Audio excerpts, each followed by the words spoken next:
রাঙ্গামাটির বাজারে সব ধরনের সবজির দাম আগের তুলনায় কিছুটা বেড়েছে। অধিকাংশ সবজির দাম কেজি প্রতি ৬০ থেকে ৮০ টাকা বা তারও উপরে। রাঙ্গামাটির বাজার পরিস্থিতির খবর জানাতে শহরের রিজার্ভ বাজার থেকে যুক্ত হয়েছে ইমতিয়াজ কামাল ইমন। ইমন, আমরা জানি যে আজ ঢাকার বাজারে কাঁচা বাজার সবজির দাম কিছুটা কম। রাঙ্গামাটিতে দাম বৃদ্ধির কারণ কি, ক্রেতা বিক্রেতারা কি বলছেন জানাবেন। শাকিলা, আপনি যেমনটি বলছিলেন, ঢাকার বাজারে আজ সবজির বাজারে কিছুটা স্বস্তি রইলেও রাঙামাটির যে কাঁচা বাজারগুলো রয়েছে সেই বাজারগুলোতে সবজি যে এখানে যে কাঁচা সবজিগুলো রয়েছে সেইগুলো প্রতিটি সবজির মূল্য কিন্তু ৬০ থেকে ৮০ টাকা মধ্যে। আমি এই মুহূর্তে দাঁড়িয়ে আছি রাঙামাটি শহরের যে রিজার্ভ বাজার কাঁচা বাজার রয়েছে সেই কাঁচা বাজারে। এখানে আমি সকাল থেকে ঘুরে দেখেছি, এখানে প্রতিটি সবজি কিন্তু ৬০ থেকে ৮০ টাকা এবং কি ২০০ টাকা দরেও বিক্রি হচ্ছে। যেমন কি আমি যদি কাঁচামরিচের দামের কথা বলি, সেই কাঁচামরিচের বাজারে কিন্তু এখন আগুন চড়া দাম।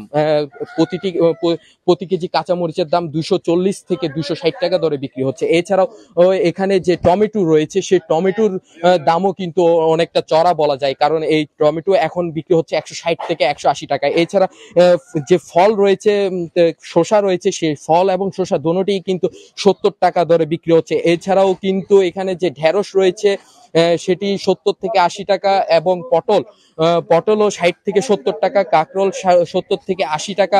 এছাড়াও যে পেঁপে রয়েছে, যেটি সবসময় সভ্য মূল্যে পাওয়া যায়, সেই পেঁপেটিও কিন্তু ৪০ থেকে ৫০ টাকা দরে বিক্রি হচ্ছে।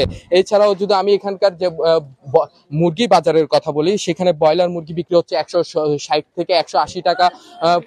এছাড়া পোলট্রি মুরগি, যেটি প্যারেন্টস মুরগি বলে, সেটি কিন্তু গতকালের থেকে ১ লাফে বেড়ে ৫০ টাকা বেড়ে কিন্তু এখন ৩৩০ টাকা দরে বিক্রি হচ্ছে। এছাড়াও সোনালী মুরগি ৩২০ টাকা এবং যে দেশি মুরগি রয়েছে সেই দেশি মুরগি কিন্তু এখন বিক্রি হচ্ছে ৫০০ টাকা দরে। তো সব মিলিয়ে আমি এখানকার ক্রেতাদের সাথেও কথা বলার চেষ্টা করছি, যারা একেবারে নিম্ন মধ্য আয়ের শ্রেণীর লোক রয়েছে, তারা কিন্তু এই দামে কিন্তু অনেকটা অস্বস্তি বোধ করছে বাজার করতে। তো সব মিলিয়ে এই ছিল আমার কাছে রাঙামাটি থেকে। শাকিলা।